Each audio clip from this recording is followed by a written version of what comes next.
Welcome to the Life by Design podcast. We're Jessilyn and Brian Persson.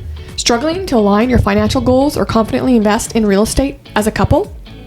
That's why we created this podcast and the Riches, Relationships, and Real Estate program to help you build wealth and strengthen your relationship. Visit weekendwealth.ca to take our quiz and discover your real estate investor type. Let's create the life you deserve together. Today we're going to talk about being obsessed.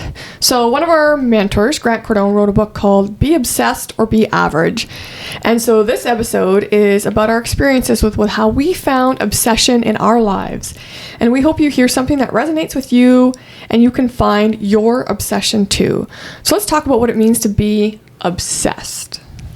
Right. So for me, it is basically having all your thoughts consumed with that particular thing. So for me, daily basis, I'm constantly thinking about real estate. I'm constantly thinking about different ways to do a deal, where I need to be looking next, how I need to be negotiating with whoever I need to be negotiating with, where my next partner is, where my next service provider is. It's just always on my mind all the time. Yeah, and for me, it's about going all in. So when I make a decision, I'm not necessarily thinking about it 24/7, but I go all in. I'm not just one toe in and testing the waters. I'm all in and I achieve what I set out to achieve and what I had decided to be obsessed about. Yeah, and that we might have said it before on a previous podcast, but we use the analogy of the tortoise and the hare. And yes, Jessilyn is the hare and I am the tortoise. And it's not that the results are any different. It's more actually just the actions of going about your obsession. So for Jess, she will just crush something in like a couple months, and then she will rest afterwards, just like the hare does. For maybe a couple months. Yeah. Whereas me, it's more just like a constant thing every day. I design my days and my weeks to just have it constantly in my life, and it sort of never leaves it. It kind of like the tortoise. He just keeps walking and he never stops. Yeah, you take one step after the other and then you incorporate it and it just starts to become you. Whereas I jump in, I race to the finish line, I figure it out, I get there, and then I'm just that. Yeah. Right? Two different styles completely, but they both get the outcome we're looking for. Yeah, and we figured out exactly how to use that in our life. Yeah. Where I'm like the tortoise, I have that big shell on my back that can carry all the weight but just keeps moving along, carrying everything to the finish line. And you are kind of the starter, the person who just zooms off and sort of shows the initial path and then waits for everything else to catch up to you. Yeah, I don't find I have the patience once I make a decision why I'd have to wait. And against odds sometimes. I remember when I decided I wanted to become a project manager and I wanted to get my certification, so I qualified on resumes. And I remember telling my mentor that I had signed up to take the exam, and I gave him the date, and he was like, "Great, how long have you been studying?" I'm like, "Oh, 5 weeks." And he goes, "Well, it's okay. You get 3 chances to write the exam." He's like, "I studied for at least 3 months, Jess, and most people study for a year." I was like, "Oh, okay." So I went in, crushed the exam. Yep. Only studied 5 weeks. And then the same thing happened when I decided to become an actual project manager, right? You get your experience. And I remember reaching out to a different mentor of mine, and I was a little frustrated. I was like, I want to be a project manager now, right? Not in 2 years. And he goes, "Well, Jess, it takes time to get the experience. I would say it'll take probably about 2 years for you to get the experience you need to actually roll into a project manager role." And I was like, "No, I'm not okay with that." And so I just took on as much as I could. I crushed it. And in 6 months, I got the promotion to being project manager. Yeah. And project management works really well for you and your personality, yes. That sort of hare-like personality where projects have a start and an end. That you can zoom off really fast and you can end it, and then you can go on to the next thing. Yeah. Whereas a lot of the stuff that I take on in our business and in our real estate, it's the stuff that is constantly there. So the management of tenants, the management of service providers. I have clients that I've had for a decade on other aspects of our business. And I think for you, that would be rather boring. And be like, oh my God, this guy is still around like 10 years later. Where's the new things happening? Yeah, I'm getting a little better, but yeah, I agree. I prefer in and out, getting things done. Yeah, but as I told one of my good friends, the money is in the grind. It's that daily repetitive action that really starts to produce the money, not the short, fast bursts, which can have some definitely like can start the fire for sure. But then after that, you need a way to like keep that fire going consistently and for a long period of time. So it's really good that we've found out that those different types of our personality work really well for us, and that we've accepted where they lie.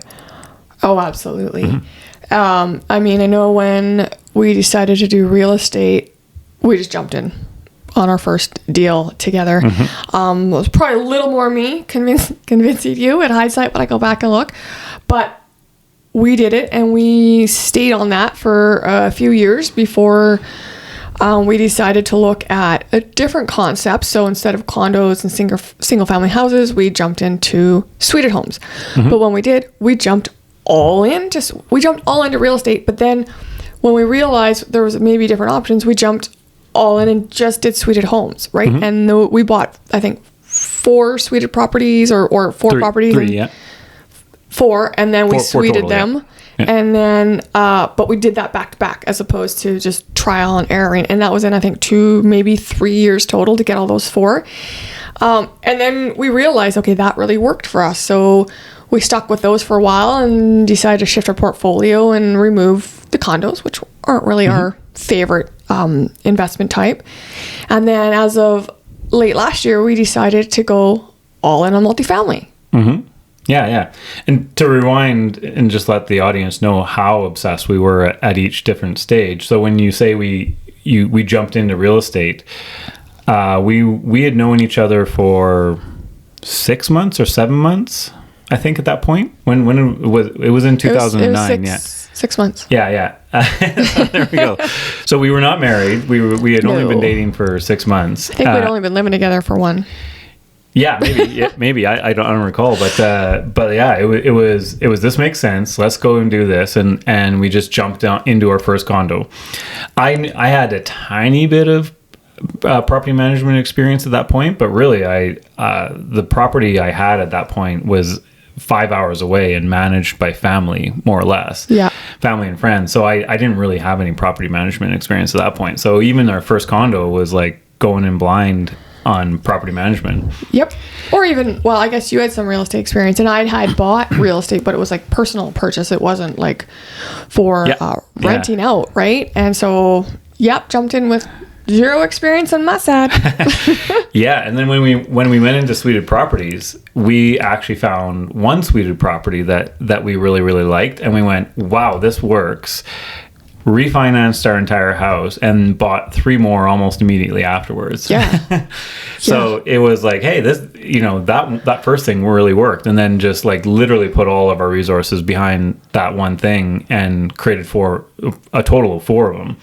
Yeah. Sometimes, you don't know what you don't know. And I'm sure we've talked about this before. And while we had condos and a single family home, I mean, I was on mat leave. I think we shared the story, cruising through the local paper when I saw this property in it that was suited, and we went and looked at it and we did the numbers and we're like, whoa, but before that we didn't really conceptualize the concept of suited properties, what it meant, what it does. But once we knew it worked, click, we just ran with it. And now we're doing the same thing with multifamily. Yeah, and also to dial the audience in on that one, it wasn't along the lines of like, hey, let's get into multifamily. From the time of us deciding to the time of us having our first offer accepted was 6 months.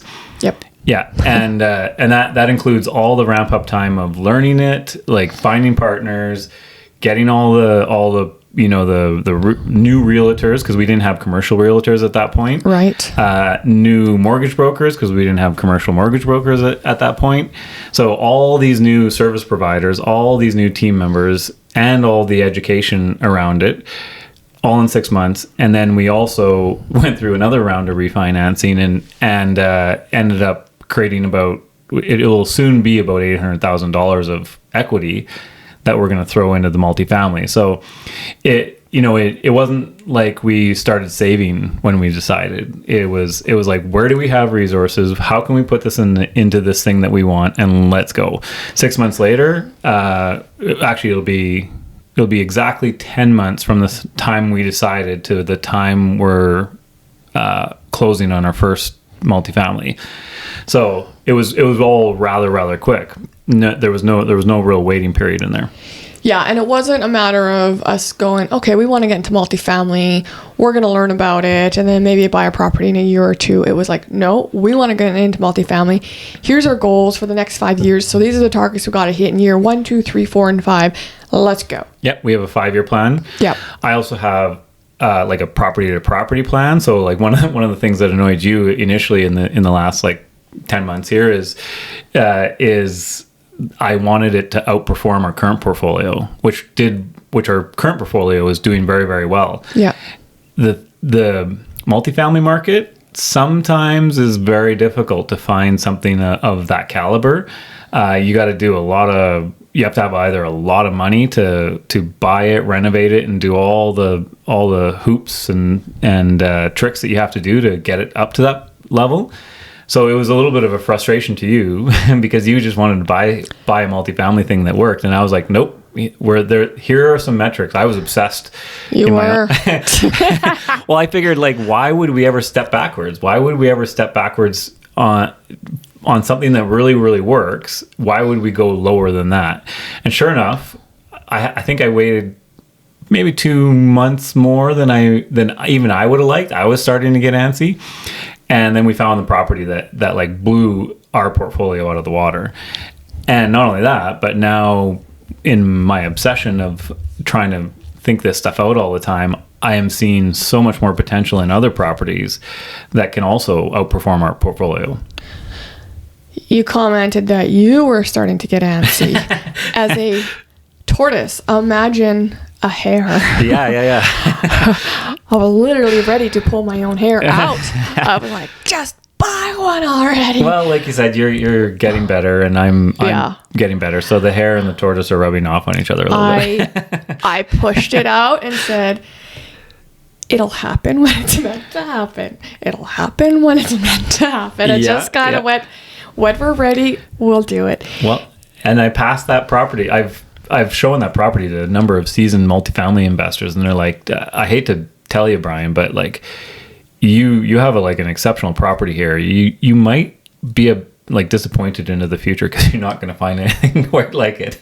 And you will. We know you will, because we just now kind of know what we're looking for.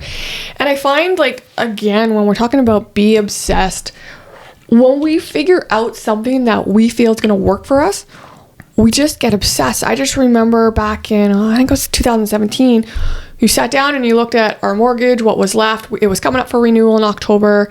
And you're like, oh, if we could make a lump sum payment now, and then a lump sum payment after it's renewed, because you're allowed only so much per year and per term, we'd be like, I think it was 2-month payments off of being fully mortgage free. Yep. And I remember looking at you going, well, that sounds like a good idea. Here, I got some money, put it on now, make the next payment, renew it, put it on again. And we did it. And then we refied and bought some properties. But the thing is, when we understood that concept and what it gave us, we just both jumped all in, obsessed. Within probably 4 weeks total, we had put on, I don't know, I think it was over $60,000 between the two payments to just because our goal at that time was like, let's pay off our mortgage. It was a tremendous amount of money. But like you said, we were obsessed. And when you get obsessed like that, you don't feel the squeeze or the pain of what you're going through. And when you're not, when you're not obsessed, it can feel like a grind doing the exact same thing. I know I said the grind is in the money, or the money's in the grind, but the grind of obsession is where the money is. If you're just doing it because you think it's a good idea, but you're really not behind it, it's going to feel like quite painful. It's going to feel like work. You're going to want to give up. You're going to want to quit. You might even quit, and you just don't get that end result. And then you think like, oh, it didn't work. Well, no, it just wasn't your thing, or you weren't obsessed enough about it. And don't hear us wrong. Even when you're obsessed, you will want to quit. there are periods where I'm like, what the heck are we doing? Why are we putting all this effort in? And then I remember the future that we're living into, and that obsession, that the whole obsession, the reason why I even got obsessed in the first place. And then I'm like, oh yeah, that's it. And then it's much easier to take on that work that you maybe 5 seconds ago didn't want to do. And you just get obsessed again, and you're right back to it. Oh yeah. I mean, I have countless times I've been obsessed of things in my life, including when I decided I wanted to become an author. Okay, well, in less than 3 months, I wrote my book. It took longer to get it through process and published, but 3 months. So when people ask, it's like, I kind of struggled, like, well, how long did it take you? I'm like, oh, how do I say this politely? Because it takes most people on average a year. I'm like, I condensed it into 3 months because I had a unrealistic timeline I put on myself, and I wanted to get it done before I started a new contract, and I just cranked it out. Right? But I got obsessed about it. And not everyone necessarily does that. And then I kind of question, it's like, okay, do you really want it? Or is it kind of a nice to have? Because if it's just a nice to have and you don't really want it, are you giving it your best anyways? Yeah, is it just a thing you're going to do, or is it something that you like cannot live without? Yeah. And I don't mean like, water or air, but like when you get obsessed, you literally will feel like you can't live without whatever thing that you're focused on. Yeah. And yeah, for us, it's like money or real estate primarily, which then generates the money and the life that we want. So in the end, the life is what we're obsessed about, but the real estate is the method. So we focus on the journey of real estate, and that provides everything else for us in our life. Yeah. I mean, we've both been obsessed at times with personal development or developing ourselves, education courses, depending on what we're looking to study at any necessarily given time. Like, of course, we jumped in both into real estate together, not just the investing side, but like the learning of it. And then over COVID, we both jumped into like master type coaching on money mindset and getting certified there, and just really understanding that for ourselves, which then we knew we could share with others. And I just find anything, like when you decided to get your dealing rep exempt market license, it was like, you can't think about it, but then when it was decided, you just click, you started studying and doing what you had to do to get your license. And then the same thing when I decided, on my spiritual journey, I was kind of like, I read a book, and then I was all in. That is all I did for a year. And I was like, oh, this is amazing. Well, just finding different books. The first couple months, though, that was the interesting part. Like, for me anyway, because it was one of the probably most dramatic shifts of what you were focusing on in your life that I came across. But it showed up as obsession. It was literally one day you're just like project manager working away, aiming for her money, and then all of a sudden like, so what do you think about crystals? And I'm like, what? Yep. Yeah. And then like for 2 months it was just conversations about crystals and spirits and like universe and everything life else. After death, and like just everything spiritual, because again, I was like, it was my time to be like, what is this world? Because I didn't really focus on it before, and I mean I didn't care to, it was just not in my interest. And then when I did pique my interest, I was like, ooh, absorb, like how many books can I read, can I take courses, and I just want to learn so much about it just because I loved it. Mm-hmm. Yeah. And very similar to me on wealth strategies. Like I didn't crush it all in 2 months, but like every time I come across a new wealth strategy, I don't just kind of topically go into it. I usually crush the whole strategy. In fact, and then I go out and I find experts who do it, and I'm usually peppering them with questions where eventually they'll just kind of stop and go like, I don't even know where you're coming up with these questions. And like no one has ever asked me these questions before, and it's because I didn't like I didn't hear the topic and then like go, oh, that seems interesting. It was a deep dive understand it right to the bottom, and then make sure that it'll either work or not work for our life. And more often than not, we actually implement most of the strategies that I come across, because they always make sense. I mean, why would you not implement a wealth strategy? Yeah, no, I remember watching you do that. I think first and foremost, well, I guess obviously real estate, but then like what I really watched you studying something was the exempt market. But then I found when you decided, let's say like something I'll hear and I'll be like, oh yeah, that sounds good. I might read it very topically and be like, sounds like a good idea here, hon. Pass it off to you. But you go like in depth, deep. And I watched you do that with the Smith Maneuver. You were gifted a book. You read it front to back, understood it inside and out. And then you did the same thing with infinite banking. You were given a book front to back, inside and out. And you reached out, like you said, to people who are in that industry and understand that world. And you just asked question after question after question to see how we could incorporate that into our wealth strategy and our life. But also for our clients, like if it's a good option or a good tool for our clients, you will recommend it for them as well. And I really appreciate how you dig in, because what I might think is a good idea, I don't know the details of what it entails and what it looks like and what the outcome is, so I can't speak to it at that level. So I appreciate and support that you do that. That is the hare or the tortoise who can just read it all and understand it all and take the time to find the right people to ask the questions, try it ourselves. Like you said, more often than not, we incorporate this into our wealth strategy somewhere, give it a go, because if we're going to recommend it or suggest it to our clients, we want to have walked that path first. 100%. And being able to speak to it. Yeah, 100%. Because you gotta walk the talk if you're gonna recommend this, especially if you're in a business like we are and we're helping people create their wealth. Yeah. If you're not creating wealth in the same way that you're helping your clients create wealth, that you're basically a fake. And we've seen this in the financial industry tons, where you have financial advisors or whoever it is that basically don't know how to manage money, and they're helping other people manage their wealth, right? Yeah. So for us, it's a very core belief that we walk it first. Yeah. Understand it, and then we will recommend it if it works for us, or if we fully understand it and can see how it will work for other people. But we won't ever recommend it if we haven't done it ourselves. No. And the same thing happened with multifamily. We are going to have partners, and we have partners who are interested in investing with us on our multifamily deals. But we had already decided right off the get-go, the first one was ours, 100% ours. Mm-hmm. So if there's any mistakes, any huge learning curves, we were going to absorb that first. So then when the next one came along, we could speak to it clearly. Yeah, and not only that, but not risk anybody else's wealth. Yep. Like at that point, it's our wealth at risk. Yep.